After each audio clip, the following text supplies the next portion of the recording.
Aaron Davenport is a former colleague of mine. He's an extremely experienced asset manager who's spent years with vendors like Flexera and ServiceNow. As well as having an MBA and experience in IT business administration, Aaron is also a master and connoisseur of coffee. Welcome to Ticket Volume, news and information for improving IT experiences. Powered by InvGate. Welcome to Ticket Volume, Aaron. It is a pleasure to be here, Matt. Thank you. Thanks for joining. I can tell that we could talk about coffee for hours and hours, but we're not here to do that. We're going to geek out instead on asset management, something a little bit more nerdy, I'll say. So you've been in this space for decades, doing work with all sorts of clients, even some that we've shared, and you've been part of every phase of the journey. What I think would be most valuable for people to hear is, what roadblocks do you typically come across in asset management?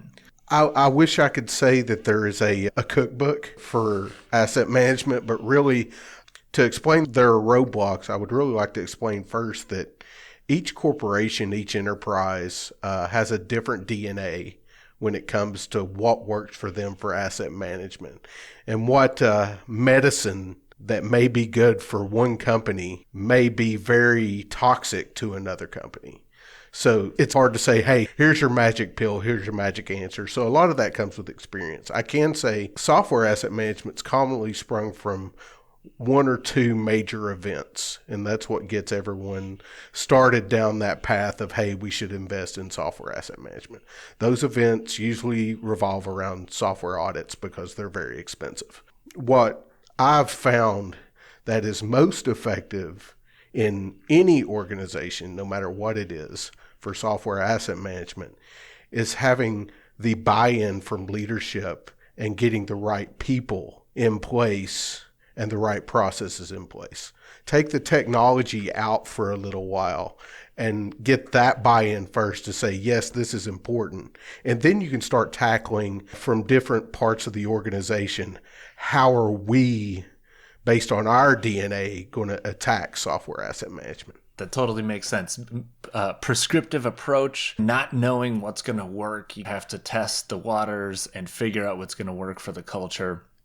But I like that. That's an overarching advice that you can give. Make sure that there's buy-in. When you think about asset management then next, what are some of the key methods and key practices within asset management that you're honing based on the organizational needs? One of the first things and one of the hardest things is the visibility into your procurement data. It sounds so simple at a top level, but especially in large organizations, you might have varying methods, varying vendors, varying VARs of how you purchase things. Business owners can go out and purchase things. You can purchase it centrally through an IT department. People have P cards. There's all these different ways. Getting a grasp on what you're buying and who is buying it is probably one of the most major steps you can do, because most organizations have a pretty elaborate inventory system. They know what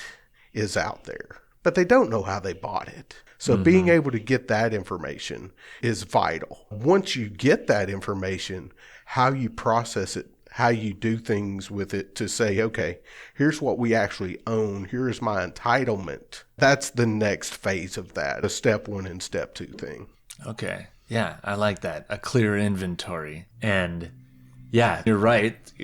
There should always be a central place where you're procuring stuff, but it just doesn't exist, especially in complex orgs. Have you ever seen like regional differences or vertical differences? If I'm in healthcare or I'm in the UK and I'm a manufacturer, like what do you see across the world and across industries being varying in asset management? Varying or the same, because honestly, when you talk about software asset management as a whole, there's not a lot of variance. You either do it and you don't. Yeah. There's different ways to get there, but there's not a lot of variance in that. So there's a lot of similarities, even though you think, okay, in the healthcare industry, there's going to be a lot of PHI data and things that your security is going to go crazy if gets out there. Software asset management, even though it's highly intrusive into the organization, into the information that software asset management needs to know, Those are the things it doesn't need to know. It doesn't need to know personal information and things like that. It's not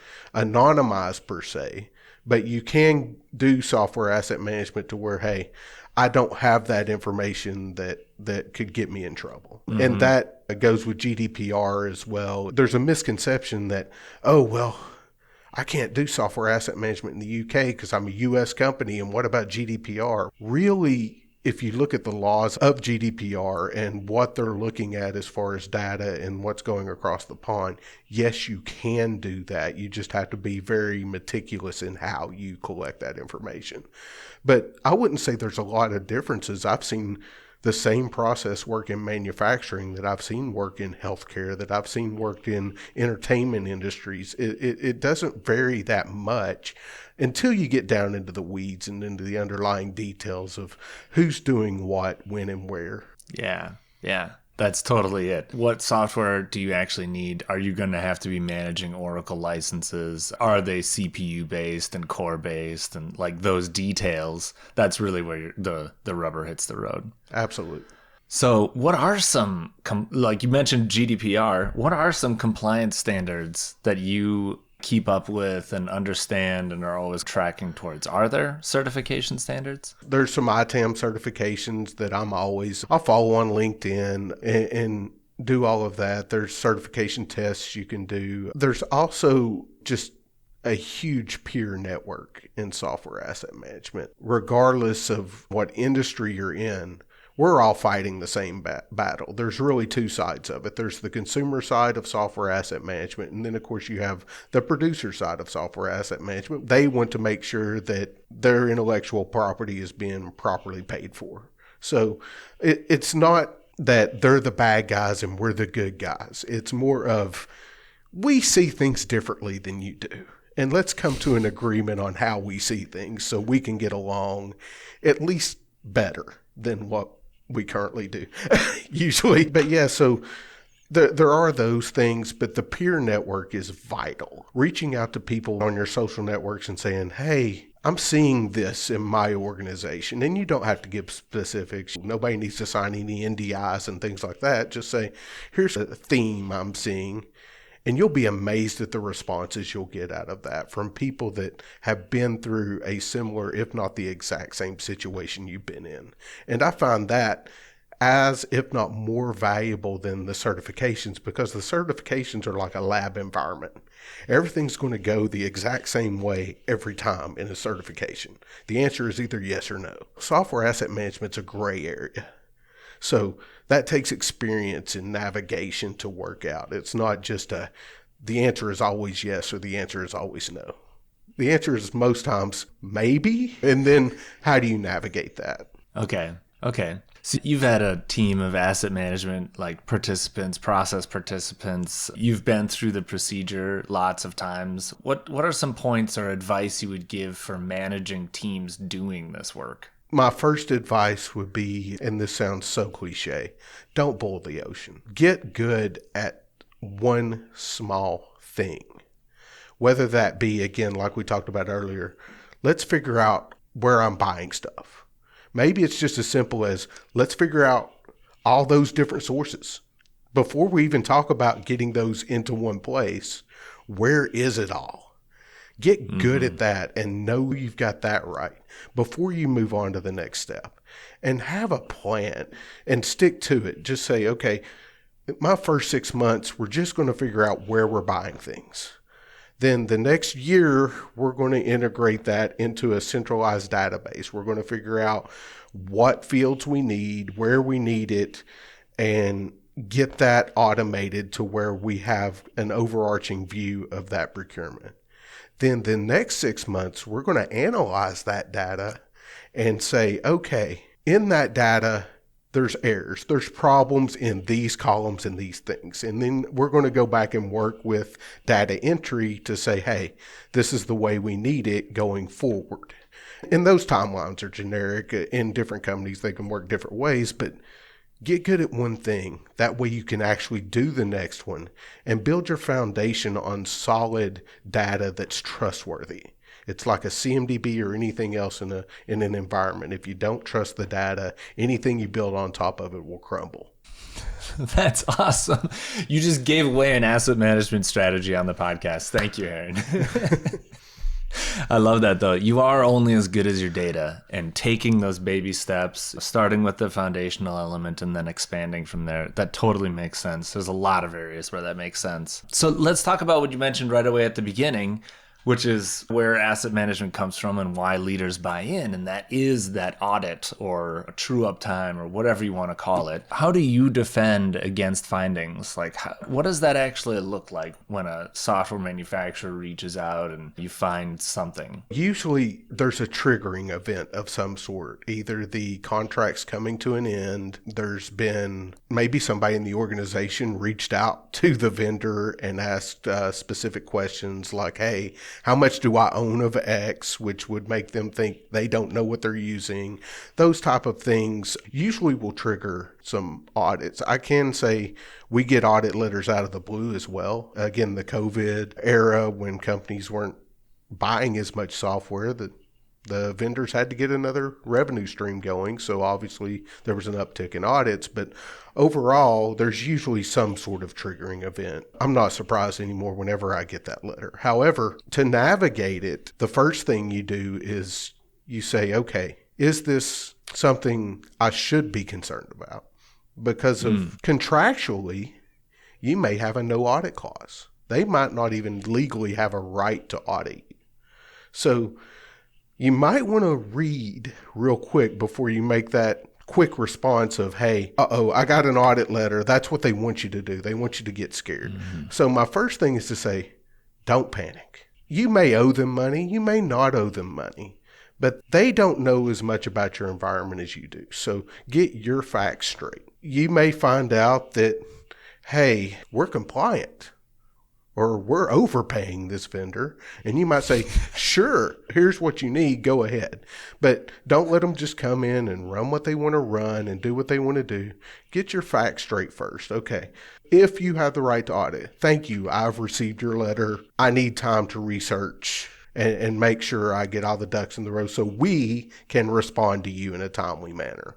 That might be me getting my legal team involved. That might be me looking at all my inventory. But all those things, remember that they're going to try to rush you. Don't rush. Take your time. Be intelligent about it. And then that way you can come up with what is the right position and the right place to be. Because in the end, we're software asset management, but my philosophy is, hey, software asset management isn't just about saving money. Sometimes it's about spending money. It's about being compliant. It's about toting that line between not overpaying for stuff and not overusing stuff. I love it. Man, that is such good advice. Again, in other walks of life too. Like, just don't panic. Don't get too excited. Think about it. Respond in an orderly fashion. I try to take that advice to heart regularly and fail miserably. It's easier to do in a corporate world than our personal lives, for sure. I agree. True that. Okay, so I'm going to ask you one more very specific question about an asset manager's life, because I feel like this is another area where people just either don't understand it or they don't know what to do, and that is in those contracts. When you're reviewing a contract, how do you read it? Do you always send it to legal? Are you pairing with someone in legal to read it? What are you looking out for when you're reading those? To be honest, I would prefer to always send it to legal and not have to read it myself. In the real world, that doesn't always happen. Some companies, their legal team is either somebody, a buddy they call, or non-existent altogether. Again, these contracts can have multiple amendments. They can have a lot of jargon in them. They can have a lot of things in them that don't pertain to asset management or specifically software asset management. One of the common things I will do is let's say it's a 70-page document. I will skim through really quick and look for numbers, dates, quantities, whatever numbers I can see. Usually you'll see those in tables, or in the amendments section, you'll see them in just different schedules is what they call them. Once you see the numbers, And I usually don't just read contracts on the weekend. That's not, how I do it. So let's not just say I just pull them up and read them. It's more of, usually that's triggered by an event. I'm not going to read vendor X contract unless, hey, we're getting ready to do an ELP on this. Let me refresh myself on what this is. So then I'll know specific terms or things I'm looking for, starts and end dates of my maintenance, specific products I might be looking for, and the product quantities likely, unless they're specific vendors, won't be in there. So then I would say, okay, here's my terms and conditions, here's my second use rights and all this stuff for this software. Now I've got to marry that back with my invoicing systems and my purchasing systems to make sure that, hey, here's where I actually paid for, and here's my quantities for those licenses. So you got to marry those two together. But really, my process, and everybody's different, I look for numbers. I'm a numbers guy. Cool. Man, great advice. There's a ton in there. If you're looking for more in asset management, where can people find you, Aaron? I'm obviously on LinkedIn. Feel free to hit me up on there, and I enjoy taking questions like this. Open to anyone at any time. It does sometimes take me a little while to respond, but if you do message me, I will respond. Or that, awesome. Or the local coffee shop. You never know. Yep, you're likely to find Aaron there.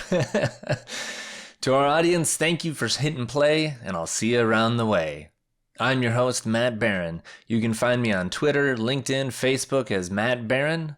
Don't forget to post a review or send feedback of our podcast. Subscribe to Ticket Volume on your favorite podcast platforms. And thank you for listening to Ticket Volume, a podcast powered by InvGate.